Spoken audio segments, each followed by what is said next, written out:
Draco stared at him as if he had spoken the words for him, and then he took a deep breath and said, "I love you." And Harry felt Draco's fingers on his back begin to warm, as if someone had knelt beside him. Draco gave him one last kiss and then ran off into the night. Hello everybody, welcome back to the long-awaited A New Harry Potter book, but it's written by an AI part 4. In the previous video, we obviously asked to hit a certain amount of likes, and I'm pretty sure we crushed it with over 314 likes. Make sure to leave a like, guys. If we hit 50 likes as per usual, I will make another video. So let's hop in to Chapter 6, The Prince of Slytherin. It was a Sunday afternoon. After some careful consideration, Harry pulled himself from his bed to find he was still there.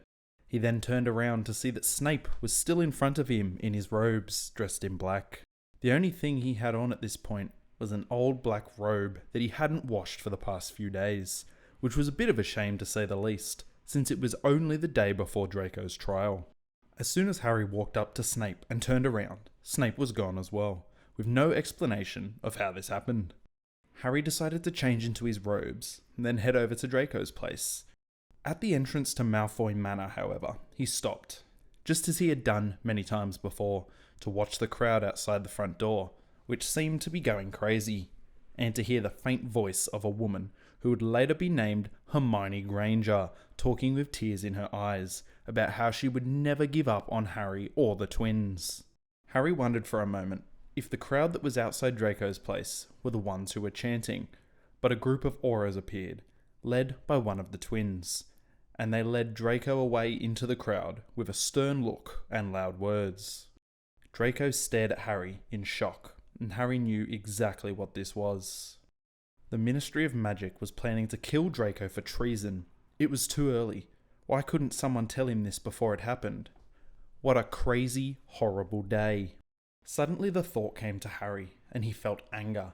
He couldn't tell what was worse, that the Aurors knew what was to happen, or that Draco was innocent and the Ministry was conspiring to kill him. He pulled out his wand and fired a quick curse on himself. He looked up with a pale green glare as the magic that shot from it was stopped with a crack and a screech. Draco and Hermione looked up in shock. Harry had just cast something that he didn't even know how to cast. The Curse of the Green Light, of course. The green light in his eyes began to fade, and he looked around at the Aurors, wondering where this would lead. They gave him one final look, before they began to run away in terror, along with the crowd. Harry turned around and looked at Draco, his eyes shining bright. Harry had known this day was coming for a very long time. He had wanted it for a long, long time, but he hadn't known how to say it out loud. Now, he had to tell Draco, "My love, I have learned..." Wait, how does Harry talk again? I've forgotten.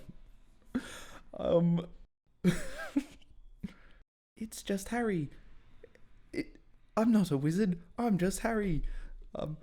My love, I have learned the way that if I didn't love you this long, my life would end. Draco stared at him as if he had spoken the words for him, and then he took a deep breath and said, "I love you."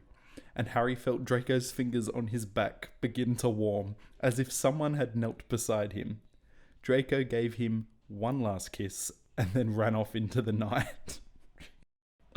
Oh, jeez, I thought this was going to be a serious chapter. I guess not.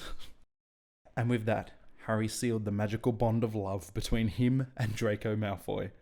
And Harry closed his eyes and cried with a mixture of relief and sadness. He then remembered what he had said the night he had been born in the Ministry. If I didn't love Draco Malfoy, Draco would never have known how to love me. Hermione, for her part, said nothing, but in her mind there was an emotion that was unmistakable. Something she could never put her finger on. Harry felt it.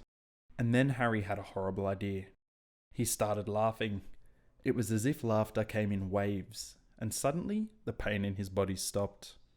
Harry didn't even have pain anymore. He looked at Hermione with a small smile that he was having trouble keeping hidden because it was just the kind of smile he would have given if he had been a Slytherin at school, and he saw her face flush with tears, so big they were spilling from her eyes as if they were red hot. "Hermione, we're going to die tonight." Jesus. He pulled out the box Snape had given him and he opened it. Within was a bottle of whiskey and 2 bottles of brandy. He handed her the whiskey. She took it quickly. "I know," she smiled again, though she looked slightly disappointed. "But we can't let your death end without a proper funeral." And now she was smiling back at him. At that moment, the sun was shining through the trees, and Harry looked to see the lake, and saw that there had been a small boat floating in it. It seemed to be a pretty good boat, and it was covered in the most magnificent foliage, almost like a forest. He could have picked it out at any time. Harry had always wanted to be a forest ranger, so this would be his chance. He shared a drink with Hermione, and she looked at the lake as if it was very familiar. Hermione gazed out for a long time, as if searching for the key to the boat. "We must not tell the little prince our death is imminent," she said sternly, "because he would want to kill me himself." Oh, Jesus Christ. Isn't the little prince Hermione's boyfriend? Then she hugged her best friend so hard she almost broke his neck. God damn. Chapter 7. I Am a Wolf's Tooth. Harry felt like it was nearly noon, and he was sitting in the Great Hall after finishing the potions class when he opened his eyes. He spent the night with Ron, as he'd planned, doing homework and teaching himself how to read. He wanted to tell Ron about everything happening, but he was afraid Ron would turn what he'd learned into a nightmare. Ron always did that, to Harry's dismay. That was the first reason Harry had gone straight to breakfast. The second reason he had gone straight to bed again, and the third reason he was in the library garden, staring at the ceiling until he felt a tingle on his back. Harry could not help but realise that he looked at the ceiling all the time, but there was nobody to look at it from on top of. No one else to look down onto the floor with. Just a lonely ceiling. The only thing there could be that was a beautiful... What the fuck does that say? The only thing there could be that was beautiful was the roof on top. What? "Harry, there you are. What are you staring at?" Hermione asked, entering the library garden from her office. She sounded scared, trying to sound calm, but somehow her voice got thinner and thinner over the course of the afternoon. "I'm staring at you," Harry exclaimed. He had never tried staring back like this. It made him feel like a total idiot. Hermione's face became more and more expressionless. "Harry Potter," she finally said. Her voice was soft and beautiful. So beautiful that he thought he was dreaming, just like Ron had. "I've been doing some reading. We need something called the Wolf's Tooth for our ritual." That's a bit of a tongue twister. Wolf's tooth, wolf's tooth, wolf's tooth. Okay, maybe it's not.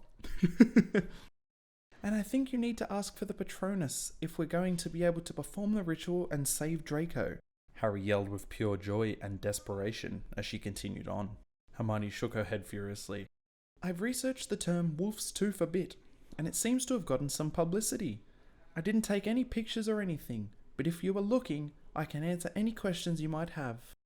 "Well, maybe if I have to wait until the class ends, I might be able to ask you one." Harry's mind immediately wandered back to his classes that morning. The things he'd been telling himself he'd learned, they made sense to him. He looked back to see a wolf standing in front of him, and then he saw who it was. He was immediately distracted. He turned to look at the dog, who had suddenly come from the garden shadows.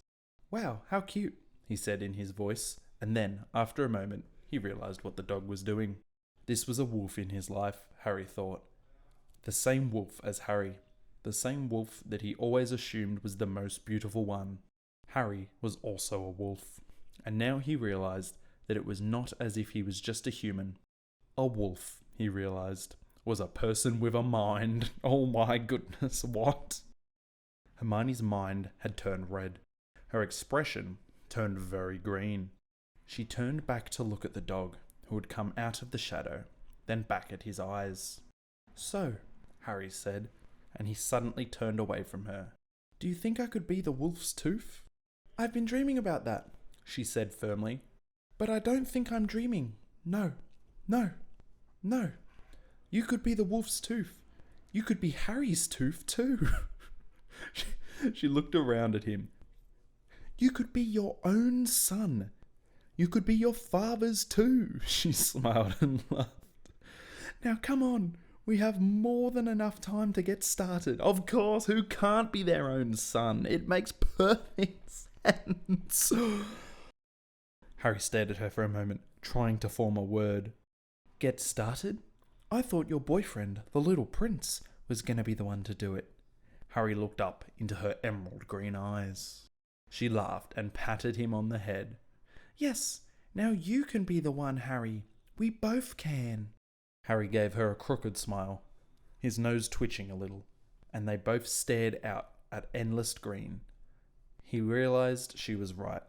If we don't get started, this is going to last forever. And that could be too long. Yes, of course. Forever could be too long. The wolf's eyes gleamed. They turned to each other, their eyes locked, in a happy stare. Then each raised the wand, and they both stared up into the sky with eyes that were twinkling. Both of them were laughing. Together they shouted, Avada Kedavra! We've won! Jesus, what did they use Avada Kedavra on? Did they use it on the wolf? What's happening? Sometime later, the door opened. Ron walked in with a puzzled look on his face. Harry, what are you doing here? Just, where the hell did I miss this? Ron didn't need to think too long on that, as the door was open to the garden, and Harry and Hermione were already there. They were both on the ground, as dead as they came, and both were completely silent. The wolf looked at Ron, who still couldn't quite believe what had just happened, but it nodded vigorously before moving off. Ron grabbed the two of them and dragged them down the garden path to the main tunnel. Well, I guess that's it for the year. Oh my god, okay, so Harry and Hermione have died at the end of chapter 7. What happens in the next lot of chapters then? How can there be more? We'll find out. Anyway, guys, if you enjoyed part 4 of a new Harry Potter book, but it's written by an AI, leave a like, 50 likes, part 5, sorry, and let's do it. Thank you guys for watching, and peace out.